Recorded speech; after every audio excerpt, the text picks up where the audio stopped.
ബൈതികൽ മുഹറം റബ്ബനാ ലിയുഖീമുസ് സ്വലാഹ്. ഞങ്ങളുടെ നാഥ, ഞാനിതാ എന്റെ കുടുംബത്തിൽ വിജനമായ ആൾപ്പാർപ്പില്ലാത്ത ഈ മക്ക മണലാരണ്യത്തിൽ മണൽക്കാട്ടിൽ കൊണ്ടുവന്ന് പാർപ്പിച്ചിരിക്കുന്നു. വിജനമായി കിടക്കുന്ന സ്ഥലമാണ്, കച്ചവടം നടക്കാത്ത സ്ഥലം, കൃഷിയില്ലാത്ത സ്ഥലം, ജീവിക്കാൻ കൊള്ളാത്ത സ്ഥലം, ആൾപ്പാർപ്പില്ലാത്ത സ്ഥലം. എന്താണ് ഇവിടെ കൊണ്ടുവന്ന് പാർപ്പിക്കുവാനുള്ള കാരണം?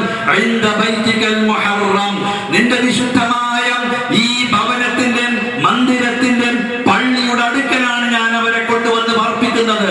എന്തിന്? റബ്ബനാ ലിയുഖീമുസ് സ്വലാഹ്. അവർ നമസ്കാരം കൃത്യമായി നിർവഹിക്കുന്നതിന് വേണ്ടി, നിന്നെ ഓർക്കുവാനും നിന്നെ സ്മരിക്കുവാനും നിന്നോട് പ്രാർത്ഥിക്കുവാനും നിന്റെ മുമ്പിൽ സാഷ്ടാംഗം ചെയ്യുവാനും നിന്നെ നമസ്കരിക്കുവാനും നിന്നെ ആരാധിക്കുവാനും നീയുമായുള്ള ബന്ധം സുദൃഢമാക്കി ജീവിതത്തെ സംസ്കരിച്ചുകൊണ്ട് ജീവിക്കുന്നതിന് വേണ്ടി നിന്റെ വിശുദ്ധ ഭവനത്തിന്റെ അടുക്കലാണ് ഞാൻ അവരെ കൊണ്ടുവന്ന് പാർപ്പിച്ചിരിക്കുന്നത് എന്ന് പറഞ്ഞുകൊണ്ട് അവിടെയാണ് തന്റെ കുടുംബത്തെ പാർപ്പിക്കുന്നത്. ആ പിഞ്ചു പൈതൽ വളർന്ന് വലുതായി ഓടിച്ചാടി നടന്ന് തന്നോടൊപ്പം പണിയെടുക്കുവാനായപ്പോൾ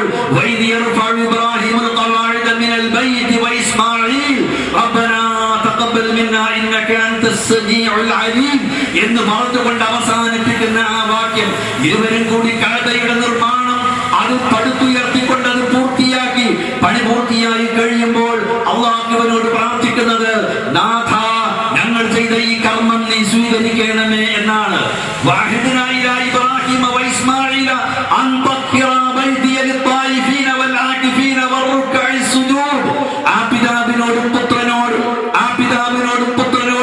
ഈ പള്ളിയുടെ നിർമ്മാണം പൂർത്തിയായപ്പോൾ ഇതാ ഒരു പിതാവും പുത്രനും ഇവിടെ വന്നിരിക്കുന്നു.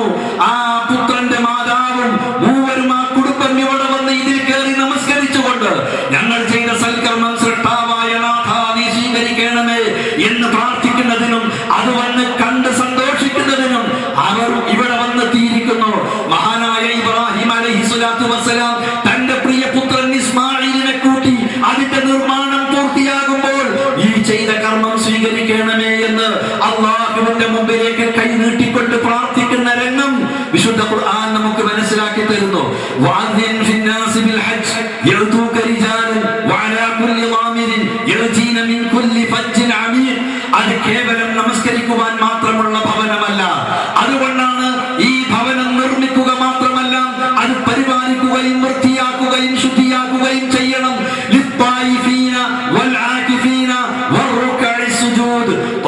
ചെയ്യുന്നതിന് വേണ്ടി വരുന്നവർക്ക് തവാഫ് ചെയ്യാൻ, ഇഅ്തികാഫിരിക്കുന്നവർക്ക് ഇഅ്തികാഫിരിക്കാൻ, റുകൂഉം സുജൂദും ചെയ്ത് നമസ്കരിക്കുന്നവർക്ക് നമസ്കരിക്കുവാൻ നീ അത് വൃത്തിയായി സൂക്ഷിക്കണമെന്ന കൽപ്പന ജനങ്ങളിൽ നീ വിളംബരം ചെയ്യും.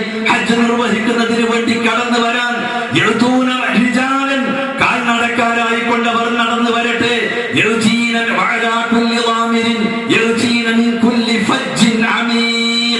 ദൂരദിക്കുകളിൽ നിന്ന് നടന്നുകൊണ്ട് മെലിഞ്ഞൊട്ടിയ ഒട്ടകപ്പുറത്ത് കയറി അവർ വിദൂരദിക്കുകളിൽ നിന്ന് കടന്നു വരട്ടെ ഹജ്ജ് നിർവഹിക്കുന്നതിന് വേണ്ടി. നിർമ്മാണം കൊണ്ട് മാത്രമായില്ല, അത് ഉപയോഗിക്കപ്പെടണം. അതിന്റെ ഉപയോഗം ജനങ്ങൾ അറിയിക്കണം, അത് വിളംബരം ചെയ്യണം, ആളുകൾ കടന്നു വരട്ടെ, അതുകൊണ്ടുള്ള ഉദ്ദേശം നിറവേറട്ടെ. അതാണ് ഈ ഉദ്ഘാടന മഹാമഹം കൊണ്ട് ഉദ്ദേശിക്കുന്നത്. ഇത് നമസ്കാരത്തിനായി, പ്രാർത്ഥനയ്ക്കായി, ഖുർആൻ പാരായണത്തിനായി, ഖുർആൻ പഠിപ്പിക്കുന്നതിനായി, ഇസ്ലാമിക വിശ്വാസങ്ങളും ആചാരങ്ങളും പഠിപ്പിക്കുന്നതിനായി ഇവിടെ കേരളക്കരയിൽ കാണുന്ന മിക്ക പള്ളികളിൽ നിന്നും വ്യത്യസ്തമായി അല്ലാഹുവിനോട് മാത്രം വിളിച്ചു പ്രാർത്ഥിക്കുവാൻ, അവന്റെ മുമ്പിൽ മാത്രം തലകുനിക്കുവാൻ, അവനെ മാത്രം ആരാധിക്കാൻ, ഇബാദത്ത് അവന് മാത്രം അർപ്പിക്കുവാൻ, അവന് ഭൂമുഖത്ത് ഏറ്റവും ഇഷ്ടപ്പെട്ട സ്ഥലങ്ങളിൽ ഒരു സ്ഥലമായി മാറാൻ, അതിന്റെ ഒരു കേന്ദ്രം എന്നുള്ള നിലക്കാണ് ഈ പള്ളി നിർമ്മിക്കപ്പെട്ടിരിക്കുന്നത്. ആ നിലക്കുള്ള സവിശേഷതയാണ് ഈ പള്ളിയുടെ സവിശേഷത. അതുകൊണ്ട് തന്നെ ഇത്തരത്തിലുള്ള പള്ളികൾ നിർമ്മിക്കുവാൻ അല്ലാഹുവിന്റെ ആജ്ഞയുണ്ട്. വിശുദ്ധ ഖുർആൻ തന്നെ പറയുന്നത്, അല്ലാഹു എന്തിനാണ് ഇത്തരത്തിലുള്ള പള്ളി നിർമ്മിക്കുവാൻ വേണ്ടി കൽപ്പിച്ചിരിക്കുന്നത് എന്നത് അതിസുന്ദരമായ ഒരു ഉപമയിലൂടെയാണ് വിവരിച്ചു തരുന്നത്. വിശുദ്ധ ഖുർആനിൽ സൂറത്തുൻ നൂർ പ്രകാശം എന്ന പേരിൽ ഒരു അധ്യായമുണ്ട്. ആ അധ്യായത്തിൽ ദിവ്യ വെളിച്ചത്തെ സംബന്ധിച്ച്, ദിവ്യ പ്രഭയെ സംബന്ധിച്ച് അതിസുന്ദരമായ ഒരു ഉദാഹരണത്തിലൂടെ നമുക്ക് വിവരിച്ചു തന്നിട്ടുണ്ട്.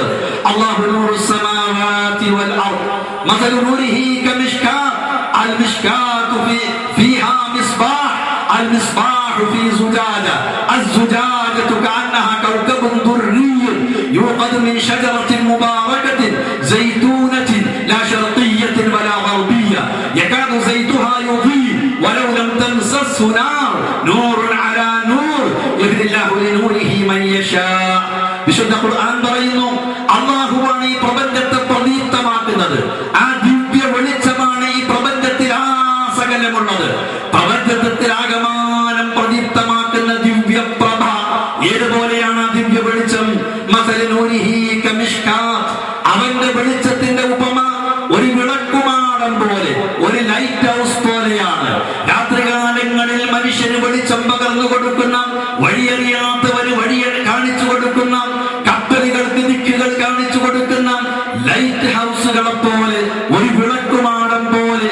ആ വിളക്കുമാടത്തിൽ ഫീഹാ മിസ്ബാഹ്, അതിൽ ഒരു വിളക്കുണ്ട്. ആ വിളക്കാകട്ടെ അൽ മിസ്ബാഹു ഫീ സുജാജ, ഒരു സ്ഫടികത്തിന്മേലാണ് വെച്ചിരിക്കുന്നത്. വിളക്ക് വെച്ചത് ഒരു സ്ഫടികത്തിൽ. ആ സ്ഫടികമാകട്ടെ കഅന്നഹാ കൗകബുൻ ദുർരിയുൻ, അതൊരു ജ്വലിച്ചുകൊണ്ടിരിക്കുന്ന തേജോഗോളം പോലെയാണ്. സൂര്യൻ സ്വയം പ്രകാശിച്ചുകൊണ്ടിരിക്കുന്നു. അതാണ് കൗകബുൻ ദുർരിയുൻ, ഒരു ജ്വലിച്ചുകൊണ്ടിരിക്കുന്ന തേജോഗോളം പോലെയുള്ള ഒരു സ്ഫടികം. ആ സ്ഫടികത്തിനു മീതെയാണ് ആ വിളക്ക്. യൂഖദു മിൻ ശജറത്തിൻ മുബാറകത്തിൻ സൈതൂനത്തിൻ, ആ വിളക്കിൽ ഒഴിച്ചു കൊടുത്തിരിക്കുന്ന എണ്ണ, ആ വിളക്ക് കത്തിക്കാൻ ഉപയോഗിക്കുന്ന എണ്ണ, അതൊരു അനുഗ്രഹീതമായ ഒലീവ് വൃക്ഷത്തിൽ നിന്നെടുത്ത എണ്ണയാണ്. അത് പൗരസ്ത്യമല്ല, പാശ്ചാത്യമല്ല, ഏതെങ്കിലും ഒന്നിലേക്ക് ചേർത്തി പറയാമതല്ല. ആ എണ്ണ വലൗലം തംസസ്ഹു നാർ, അത് യകാദു സൈതുഹാ യുദീ വലൗലം തംസസ്ഹു നാർ, തീ കാണിച്ചിട്ടില്ലെങ്കിൽ പോലും, കത്തിച്ചിട്ടില്ലെങ്കിൽ പോലും ആ എണ്ണ സ്വയം കത്തിക്കൊണ്ടിരിക്കുന്നു. തേജോഗോളം പോലെ പ്രകാശിച്ചു കൊണ്ടിരിക്കുന്ന സ്ഫടികം, ആ സ്ഫടികത്തിന് മീതെ ഒരു വിളക്ക്, ആ വിളക്കിൽ സ്വയം ജ്വലിക്കുന്ന എണ്ണ, ആ എണ്ണയാണ്. ആ എണ്ണ ഉപയോഗിച്ചാണ് ആ വിളക്ക് കത്തുന്നത്. വിളക്കിന് മേൽ വിളക്ക്, അല്ലേ? ജ്വലിച്ചുകൊണ്ടിരിക്കുന്ന, പ്രകാശം പരത്തിക്കൊണ്ടിരിക്കുന്ന സ്ഫടികം, ആ സ്ഫടികത്തിന് മീതെ, ആ സ്ഫടികത്തിനു മീതെ ഒരു വിളക്ക്, വിളക്കിൽ സ്വയം പ്രകാശിക്കുന്ന എണ്ണ. നൂറുൻ അലാ നൂർ, നൂറുൻ അലാ നൂർ യഹ്ദില്ലാഹു ലിനൂരിഹി മൻ യശാ, വെളിച്ചത്തിനുമേൽ വെളിച്ചം, പ്രകാശത്തിനുമേൽ പ്രകാശം. അല്ലാഹുവിന്റെ വെളിച്ചത്തിലേക്ക് അവൻ ഉദ്ദേശിക്കുന്നവരെ അവൻ നയിക്കുന്നു എന്നാണ് വിശുദ്ധ ഖുർആൻ പറയുന്നത്. ആ വെളിച്ചം എവിടെയാണ്? എവിടെ നിന്നാണ് ആ വെളിച്ചം നമുക്ക് ലഭിക്കുക? ആകാശത്തിലേക്ക് കയറിപ്പോയിട്ടോ, സൂര്യനിലേക്ക് കയറി ചെന്നിട്ടോ, ഭൂമിയിൽ എവിടെയെങ്കിലും കുഴിച്ചെടുക്കാമോ? യഹ്ദില്ലാഹു ലിനൂരിഹി മൻ യശാ, അല്ലാഹുവിന്റെ വെളിച്ചത്തിലേക്ക് അവൻ ഉദ്ദേശിക്കുന്നവരെ അവൻ നയിക്കുന്നു. എവിടെയാണ് ആ വെളിച്ചം? ഫീ ബുയൂത്തിൻ, ഫീ ബുയൂത്തിൻ അദിനല്ലാഹു അൻ തുർഫഅ വയുദ്കറ ഫീഹാ ഇസ്മുഹു, ചില ഭവനങ്ങളിൽ, ഇതുപോലുള്ള ഭവനങ്ങളിൽ, ഈ കാണുന്ന പള്ളി പോലുള്ള പള്ളികളിൽ, അവിടെയാണ് ആ വെളിച്ചം, അവിടെയാണ് ആ ദിവ്യ വെളിച്ചം. അദിനല്ലാഹു അൻ തുർഫഅ വയുദ്കറ ഫീഹാ ഇസ്മുഹു, അത്തരത്തിലുള്ള പള്ളികൾ നിർമ്മിക്കുവാൻ, അത്തരത്തിലുള്ള പള്ളികൾ നിർമ്മിക്കുവാൻ ദൈവാനുമതിയുണ്ട്, അവന്റെ അനുവാദമുണ്ട്, അവന്റെ കൽപ്പനയുണ്ട്. അത്തരം പള്ളികൾ നിർമ്മിക്കണമെന്നുള്ള കൽപ്പന അല്ലാഹുവിന്റെ കൽപ്പനയാണ്.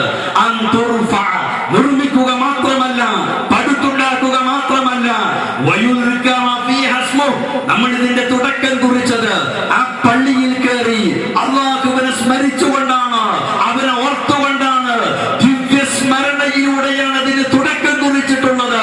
അല്ലാഹുവിനെ ഓർക്കുവാൻ, ദൈവത്തെ സ്മരിക്കുവാൻ ആ നിർമ്മിക്കപ്പെടുന്ന പള്ളിയാവണം അത്. യുസബ്ബിഹു ലഹു ഫീഹാ ബിൽഗുദുവി വൽ ആസാൽ, പ്രഭാതത്തിലും പ്രദോഷത്തിലും, അഥവാ രാപ്പകലുകളിൽ, അഥവാ നിരന്തരമായി അവിടെ അതാ വന്ന് പ്രകീർത്തിച്ചു കൊണ്ടിരിക്കുന്നു. അല്ലാഹുവിനെ ഓർക്കുന്നു, അവനെ സ്മരിക്കുന്നു, അവനെ പുകഴ്ത്തുന്നു.